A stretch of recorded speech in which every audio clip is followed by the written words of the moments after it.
Hey everybody, what's up? I feel very relaxed. Very relaxed. I woke up at 4:30 in the morning and I ran 6 miles. All right, let's talk. And this is what I want to talk about today. It is an ongoing topic of mine.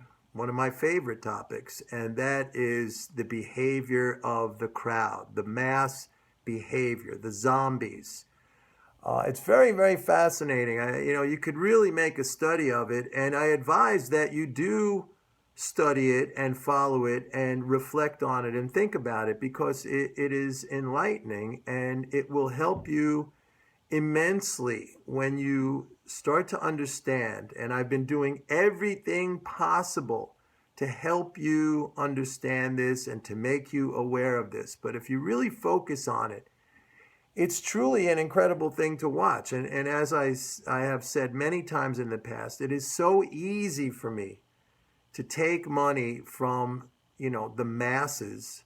I mean, it is so easy because I understand their behavior. But at the same time, I have to say, as easy as it is for me and as lucrative as it is still fascinating for me to watch because the behavior, the same wrong moves over and over and over again, the same false beliefs, this persistent and never-ending and built-in cognitive dissonance, this just kind of, completely ignoring fact and reality and indeed fighting against it, rationalizing, coming up with excuses and reasons why the evidence and the facts are wrong just to support their losing.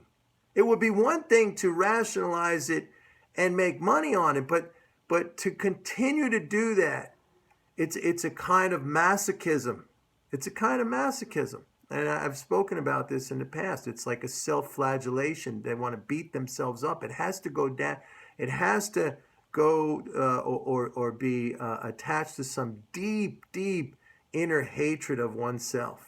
Really, it's an incredible thing to watch. It's an incredible thing to watch. And I've been talking about it with respect recently. I mean, I've been talking about it all the time for years and years. But in recent days, I've been talking about it with respect to, the reaction to rate hikes. And then they sell the gold and they buy the dollar. And then the Fed hikes rates and it goes exactly the other direction. But they keep doing it. They keep doing it. And every time a central bank raises rates, they buy that currency and then it goes down. I mean, they keep doing it and they keep doing it. It's unbelievable. Now, here is the thing I want to talk about today, and it has to do, it's also in the Forex market, but it has to do with the Mexican peso where, we have a long position, dollar peso. It's one of my few dollar long positions. I had a dollar Canada position. We made over 200 pips on that. It went up even more. We took out a profit. I'm very happy with 200 pips profit. I was absolutely right on the call in the sell-off in oil, on the rally in dollar Canada. So right on everything as usual. But dollar Mexico, and today it was the Mexican peso it rallied sharply on comments made by Wilbur Ross, who's the Trump's Commerce Secretary. Okay. I don't know much about Wilbur Ross. I know he's a wealthy man. I met him a couple of times when I worked at Fox News. He's a little kind of an elfish kind of a guy. He's very old. He's in his 80s. Nothing wrong with that. If you take care of yourself, he looks a little frail to me, if you ask me. I know people in their 80s, vital as hell. They could knock your heads off. But whatever, all right? I mean, I'm into taking care of myself. I don't want to get off course here. But anyway, Wilbur Ross today comes out and he makes a statement and he says that, actually the Mexican peso can do very well if we renegotiate a trade deal with Mexico. And all of a sudden, everybody jumps in on these words. The Mexican peso can do very well. They start buying the Mexican peso for no reason at all because Wilbur Ross said it's going to do very well. But he didn't give specifics. He didn't give any reason whatsoever why it is going to do well. It's just another one of these comments, pulled out of thin air that everybody suddenly jumps in and decides this is a rationale to invest. I mean, it is really, really an amazing thing to watch. And it's an amazing thing to watch to me. Amazing. I mean, the guy makes a comment without any explanation whatsoever. I don't even think he understands, anything about exchange rates. I would bet any money that he doesn't understand anything about exchange rates. Okay, he made his money on these kind of private equity, leverage buyout kind of deals. I don't know. They all seem kind of shady to me. This is financial engineering again. You know, as a matter of fact, his fund did terribly. He had a bunch of outflows in his fund. It's a fraction of what it is. Of course, like all these guys, they personally make a fortune, all right, because they make a fortune on management fees and incentive fees, and mostly management fees, let's face it, because they don't make a lot of money in profit-wise. You look at a guy like Bill Ackman, he's getting killed, right? With Herbalife and Valiant and all these other deals that have just been a disaster for him. But, you know, when you're managing $10 billion, do the math, and you're taking 2%, what is that, $200 million a year that you're just raking in doing basically nothing? $200 million a year. So even if you make the same as a T-bill, let's say you make 1% a year on 10 billion, and what's that, another 100 million, and you're taking another 20 million out of that, you know, you're making 200-300 million a year. It doesn't take too many years before you're a billionaire. These guys are not geniuses. They're making money off of this because they're in this club and people give them money, but a lot of that money is going away now, the pension money.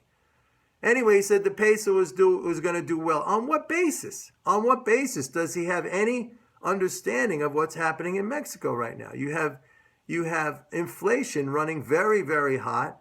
You have the government for the first time imposing gasoline taxes or raising up the price of gasoline. All right, major inflationary thing happening over there. You have the central bank raising interest rates to the highest level in 8 years. That's price increases. That's inflationary. Now, anyone, all the nut jobs like Schiff, they always point to like Zimbabwe currency. What's the problem over there? The problem over there is inflation out of control. It doesn't make your money worth more. I mean, the whole concept is ludicrous. It's ridiculous. I mean, when I hear it and I see otherwise educated people, the guy went to Harvard. The guy went to Harvard, and then he worked at Goldman Sachs. I mean, these are very, very, very highly educated people, and they're talking out their ass. I'm sorry, but that's just what it is. And then everybody jumps in just willy-nilly, just not without any, you know, they would give more thought to buying a $2,000 used car. I mean, they would kick the tires, they would start it up, they would take it for a test drive, they would look under the hood. I mean, just because some guy said the Mexican peso is going to do well if we do a trade deal. Number one, we don't even know what that trade deal is. Number two, we don't even know why it would do well. I mean, what would that mean? Would it mean Mexico is going to be running trade surpluses? Would it mean Mexico is going to be running trade deficits? And maybe that's good. Would it mean Mexico is going to be running a balance of trade that's zero? What does it mean? What does it mean? What does it mean? How? But everybody jumps in. So this is what I'm saying. This is what I'm saying. And there's many of you like that out there as well. And I see the gleeful comment, oh, Mike, you know, stock market going way up. It's different this time. It's never going to stop. It's just going to... You guys, I know you were the same guys last year telling me it's going to crash. It's going down. It's going to zero. We're going to be in another 2009 crash, and this is the end, and this is it, and it's over, and it's never going to be able to do anything. It's never going to get above 2100, the S&P. I had people emailing me back when it was, you know, S&P was trading for a long time in the 2000s. You are irresponsible. You know, you should be shut down. You're a scam artist telling people to buy stocks that the S&P was going to go above 2100. You should be ashamed of yourself. This is the thing. So a lot of you are the same, all right? And they all jump in because Wilbur Ross, some little elf, yeah, he's got a lot of money. Big deal. I mean, you know, the mafia had a lot of money, has a lot of money too. I'm not calling him a crook or anything. I'm just saying it doesn't mean necessarily you're smart. You could be hooked in, right? They're all hooked in. It's the good old boys club. They're all hooked in. So that's what I'm talking about, folks. And I think if there's one takeaway you can get from my little talk to you here today is just sit back and watch it. Sit back and watch it and take it in and reflect and think about it. Just look at the behavior. Look, you don't need to know very much. You don't need to know MMT. You don't need to know fiscal flows. You don't need to know anything about economics. All you need to know is that the vast majority of people, they're wrong all the time and they act out of lack of knowledge and ignorance. and pure emotion. And you could see it. It's palpable. When it really reaches a point, you could really see it. When you see a reaction like that, some guy says something. Trump says, oh, we're going to do big things. But nothing has happened. Nothing has happened. All right, everybody, let's buy the market to the moon. We're going to do big things. Nothing has happened. As a matter of fact, things are now worse than when he got elected. I hate to tell you.